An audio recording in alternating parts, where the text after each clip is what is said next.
Hello! Hello AOS fans! It's the Agents of Sigmar. And in this video we're going to tell you all about the tournament we went to up in London at...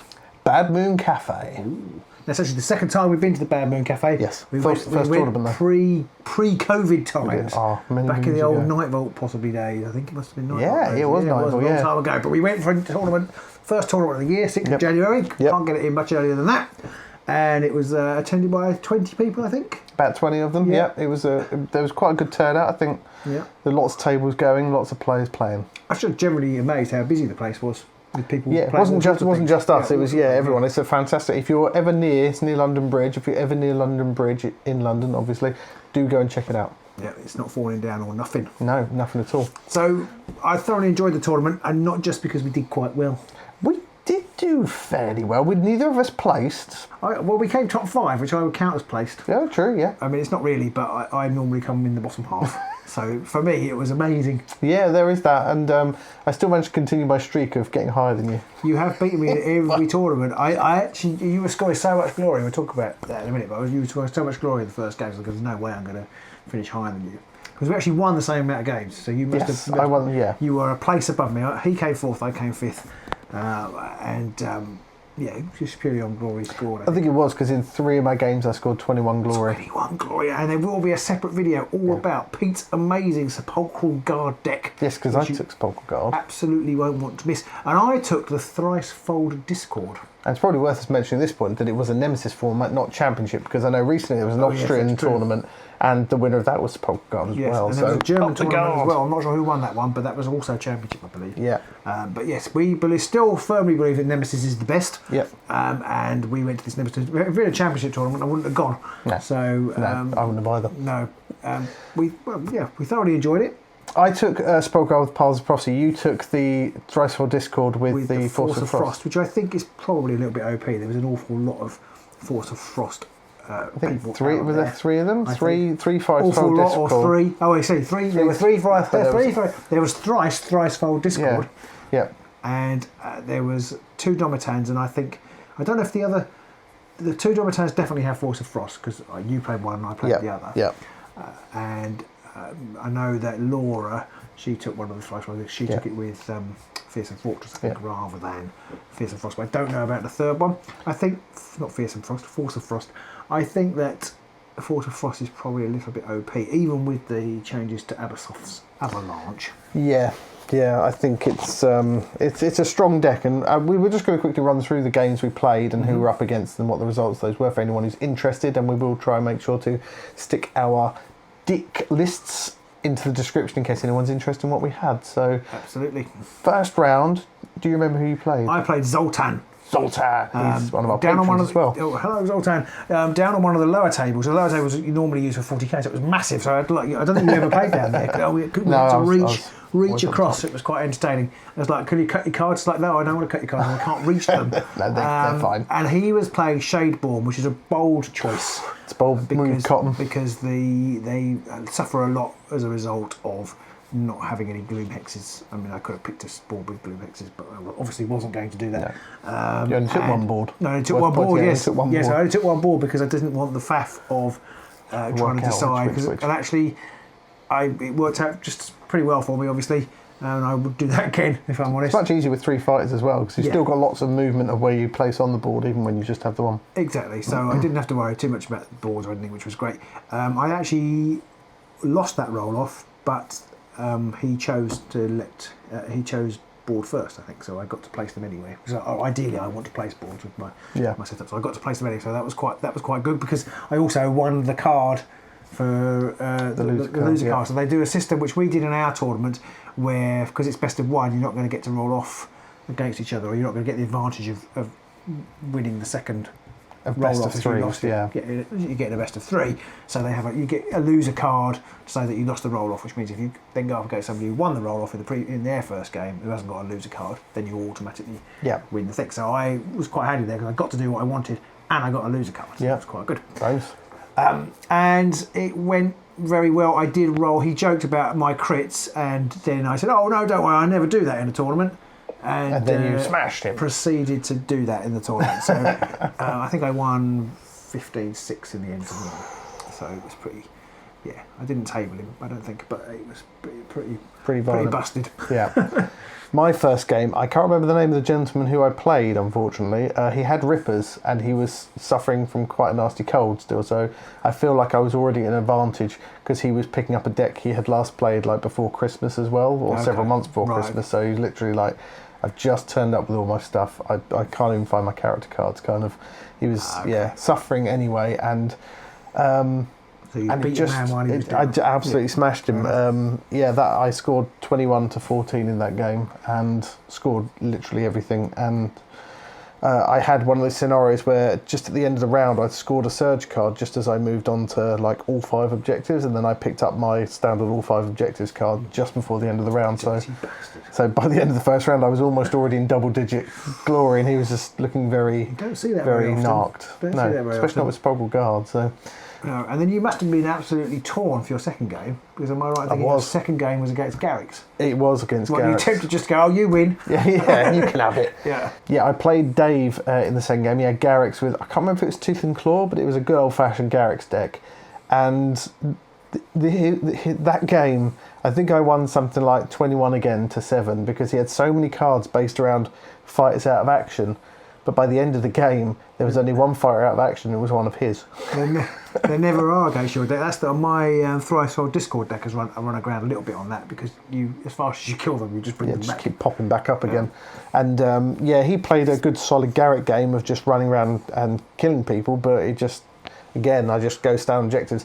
And a theme I found throughout all of my games after that was all of my opponents were just sitting there at some point in the game would just go, "What are you doing?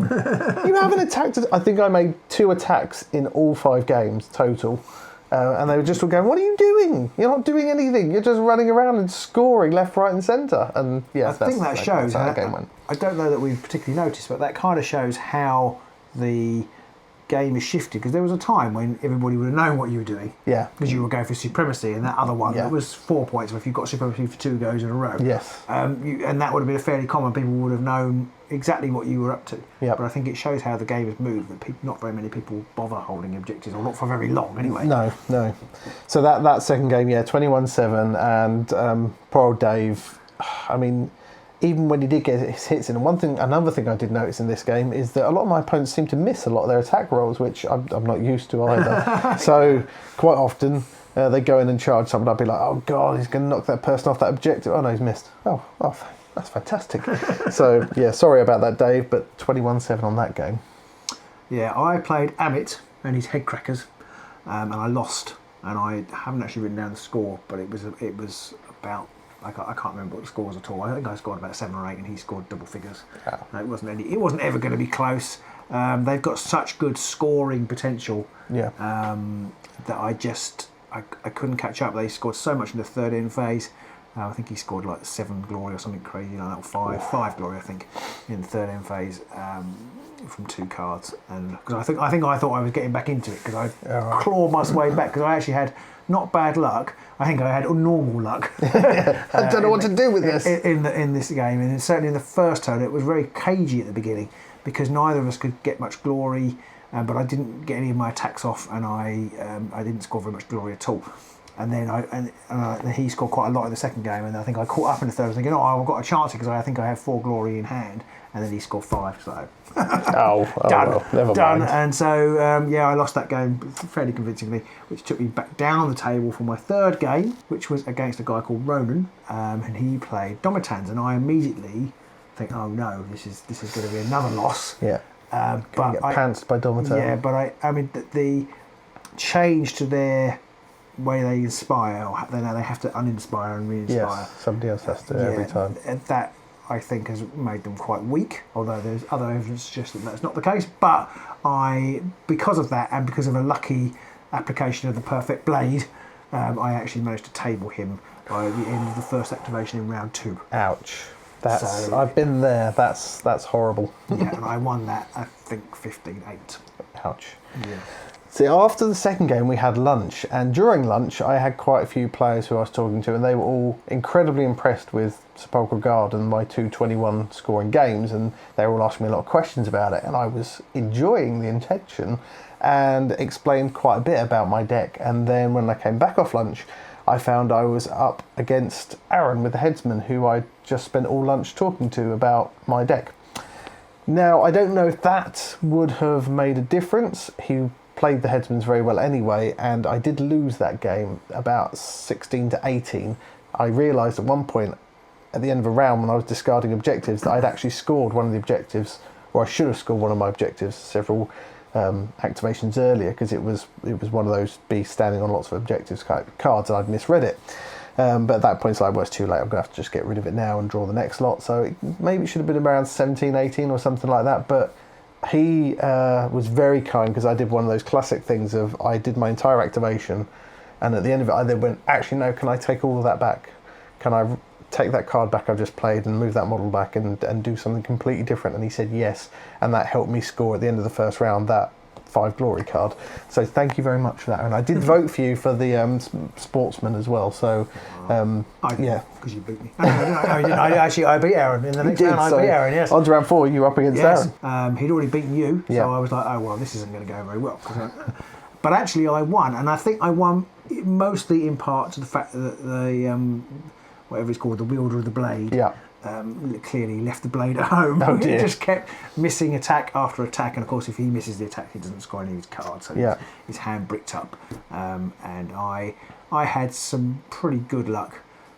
I can't quite remember, my luck was mainly on the defensive side then, but I was able to basically just keep pinging off his little fighters, and I think eventually I did take down the wielder as well. And I can't remember the score, I didn't write it down, but I won that in the end by sort of 6 or 7 glory, I think. Nice. And it was all going quite well. So that was... Interestingly, he also failed several attacks in his game against me as well. So I just don't. It's 2 hammer attacks on leaders. They're just terrible. Magors. It never does them well. No, which is why you need the perfect blade. You do, yeah. It is perfect for that very reason. Yeah, I quite like the perfect blade on the Thricefold Discord, because the big boss, 3 hammers, 3 damage. Vexmore, he's got a 1 hammer 3 damage attack he starts off with, and if you don't inspire him, it stays like that. Yeah. And good for inspiring the other person when you miss. Well, exactly. But exactly. That's it. But he doesn't really, because he's so tough, and you actually do a lot of the heavy lifting with Vashtis, the better wizard. Yeah. She gets all the upgrades. Yeah. So the perfect blade on Vexmore is really good, because it stops you using any other upgrades, but you put it on and it's really useful. I have just remembered something though. Mm-hmm. I don't think against, saying about my luck, I don't think against Aaron I inspired a single fighter, which means I didn't fail a single roll. There we go. So actually I was quite lucky. That's always helps, yeah. So in my 4th game I was up against Amit with the Mad Mob, and I had very different luck to you against the Mad Mob, and I won that one about 20 to 14. He had similar problems to Garrick's in that every time he killed someone I just kept bringing him back up, and because he came across the board towards me I just ran straight past him onto the objectives, and then he's kind of stuck in that, well, I don't want to go back after them because then I'm going away from where I want to be kind of thing. And most of my opponents didn't think about taking on the ward until a very late game, and by then usually it's already too late. So if you can get that 5 glory card off before the warden's dead. And I scored that, I think, in nearly every single game. In fact, I think I scored it in every single game. So judging by your glory total, you must have done. Yes, that's true. That's a very good point.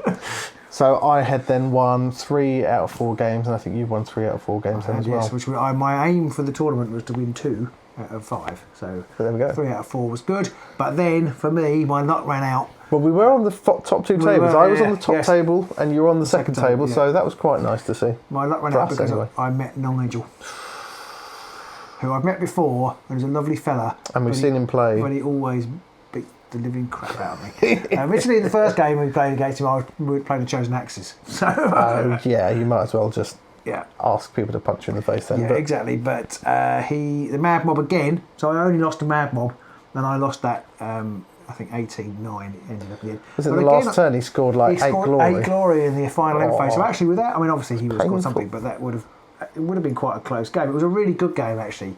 With lots of lots of tactical shenanigans going on. But actually I made a mistake at the end because I knew he had quite a lot of scoring potential. I couldn't remember if it was be in your half and on your own but so I stayed in my half, and I could have run into his half, but actually it would only have denied him 3 anyway, so I still would have lost. And he said if I'd done that, he had other glory to score. Right. So not much to be done about it. So there wasn't really anything I could do. But yeah, he played really well, and that Mad Mob deck is dirty. One interesting thing he did say was that he runs 13 objective cards because he runs basically all the big glory scorers. And then if it's not working out, I guess he dumps them. But but if you don't, you can score 8 in the final end phase. I was on the top table against Ulysses with the other Domitans, and that was such a stressful game for me. I mean, there's a reason why he won. Spoiler, he did win. I lost something like 16 to 19, so it was close as well. But he was one of the first people I played who, I think he even said at one point, he just went, "You're going for a lot of objectives." So every time he went to attack or charge or anything, he moved on to an objective when he did it. Or when he had to inspire someone else, and one of them has the thing that when you inspire them, you can push someone else, he pushed them onto an objective and things like that, and really stymied me being able to get into the place. I did manage to score my 5 glory card again by holding objectives 4, 5 and 6, because at the end of a round I sort of ran the Prince of Dust onto an objective, and I put the upgrade on him that makes him the objective he's standing on worth 6. Yeah. And he he quite rightfully sort of looked at and went, "I need to kill them." But he fluffed his attack, so it was very close. But yeah, Ulysses played a fantastic game. Even he was absolutely bemused by what the hell I was playing at all the time and scoring. But yeah, he did enough to just stop me getting bodies into his half of the board and standing on enough objectives. And for that, he won the trophy. And I don't mind losing to the winner of the tournament. That's fair enough. So yeah. Overall, really, really, really fun. I mean, the fact that I scored mid to high teens or 20s in every game, I was very pleased with that. Like I say, it's such a good deck. It'll be interesting to see in a best of 3 whether it would do so well, because you obviously, people weren't quite sure what they were up against. In fact, but one of the people who watched did know what they were up against, beat you. Yeah. Because it is perhaps a bit of a one-trick pony, but I still think it's really hard to beat, because if you can, even while people are trying to kill your warden, unless somebody's really lucky and somehow managed to get to the warden really early and kill you, you can still shift a lot of glory early on. Yeah. And then like when I played a practice game against you, and I tried to play my own game and didn't go after the warden. Yeah. If I'd gone after the warden, I wouldn't have scored my glory. Yeah. You would have still scored some. Yes, so exactly. I don't know how it would work out. So I think it is tough to beat. Yeah. And I think we need more decks like that, because I think it was interesting that people weren't ready for the objective holding shenanigans, and the game is better for that being a part of it. Yeah, and I think we were talking with John, another one of our patrons, that the deck I was playing he'd beaten me with, but then the deck he was playing you'd smashed him with, and the deck you were playing I'd beaten you with. So there was that nice rock, paper, scissors kind of synergy going on. It's like, okay, I can beat these kind of decks, but I can't necessarily beat those kind of decks. And yeah, in a best of 3, it'd be interesting to see how well it would do. And there's definitely a few cards I think I might take out and put in to change it around a little, because I think if I can score a lot of glory on that, I could take the card out, which maybe is the one where you don't get a glory for killing a petitioner, because it's like, well, I don't care if you get an extra glory. If I'm scoring 21, 22 glory, that's true. I would like to see you play Nigel's Mad Mob deck, because he was playing a Breakneck Slaughter, which it means he can shift across the board at quite an alarming rate. Yes, but then the problem is all my fighters then just run past him to the other side of the board, because I tend to put a lot more of the objectives on my opponent's side. So then they're like, oh, have I got to go back again? But if your warden's dead, yes, so that would be the challenge. Really. I guess I reckon because they push as well at the beginning, don't they? Yes. If you know what they do, if you know what you're doing against Headcrackers, he pushes into your half, and then pushes deep, kills the warden with possibly Tooth Dagger or somebody. Possibly. And then who knows? But I think he played his more aggressively than Amit did. Yeah. To be fair to Amit, he hadn't played very much recently. He hadn't played since Beastgrave or something like that. So he's still working off the rust. Yeah, exactly. But yeah, I mean, and Nigel's played Headcrackers a lot. That's his go-to. He's desperate to get some glass with it. He's desperate to get some glass with it. He's going to keep playing it until he gets some glass. So. Yeah. So in the end, Ulysses was top spot with Domitans. He'd won all 5 of his games in the end. The next 2, second place was Nigel with the Mad Mob, so close Nigel, but always the bridesmaid. And he did say because he lost to Aaron, I think, and he did say he nearly beat him. He pushed 1 hex too far, or not far enough. Oh yes, and if he hadn't, then he would have won.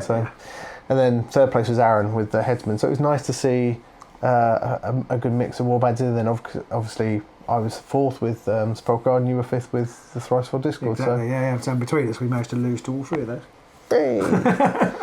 So it's nice to see that, you know, everyone in the top 5, they weren't all completely unbeaten. They were all beating each other and stuff as well. Yeah. So all beating each other off the top spot. Ulysses was unbeaten. Yes, sorry, apart from Ulysses, yeah. which is why he was at number 1, I guess. Domatan's OP still. They are, I think so. Yeah. But I guess in his game against you at the end, the flipping inspiration made little difference. Yeah, I mean, he piloted his deck really well, so every time he activated something, he was then flipping the right person for the next thing. Okay. So he just piloted it really well and just did things in the order he needed to do it in. Because the problem with the guy I played was because mine's a much more offensive warband. Every time he flipped it, I just attacked the one who only had 1 shield. Yes, yeah, and because I wasn't attacking anybody with Spellguard, he could do pretty much whatever, but he was always seemed to be flipping the right person to then either move someone onto an objective or do the other things he wanted to do, so he did very well. So that was a tournament, I have to say it's been my favourite tournament I've been to so far, but probably because I did quite well and I'm a bit of a sore loser. I mean, everyone wants to do well. You don't want to take a whole day out and travel away somewhere and then lose 5 games out of 5. I think it probably helped. I only travelled half an hour on the train rather than many hours I stayed in the hotel. That does help. So so I would definitely go back again and do another one. Yes, I would definitely be going back to the Bad Moon Cafe, and if you are near the area, then it's well worth a look, because even if you're not playing in the tournament, they've got lots of tables that you can rent to play board games on, or 40k or anything like that. Playing board games, and lots of young people. Yes, which is great to see. Yeah. And there's also, they do food and stuff there as well, which there's not a lot of places around that I've been to that do that. I think up in the Big Smoke there are more. Yeah, possibly. You old parochial suburban lad, you. Yeah, it could be. So, that was our experiences of the Bad Moon Cafe Death Gorge tournament. We got some boxes and we got some tokens. Finally got some acrylic tokens. You will see those in our next battle report on the channel. We're just going, look at this. So thank you to Mikey and Mark and everybody else who was involved in organising the whole thing. It was absolutely great. Yeah, and we look forward to seeing lots of you. I know lots of you are coming, and anybody who hasn't got a ticket yet, there's still time to check it out to get out a ticket at our tournament in February in Red Hill at the Gamers Guild. Yeah, there's a few tickets left, but they are going like the proverbial hot cakes. They are. They don't taste quite as good, but they do seem to be selling just as well. So maybe we'll see you soon there, or maybe we'll see you at another tournament, maybe at Bad Moon Cafe or somewhere else. Or maybe you'll see us talking rubbish about Underworlds on the Agents of Sigmar. So we'll see you soon.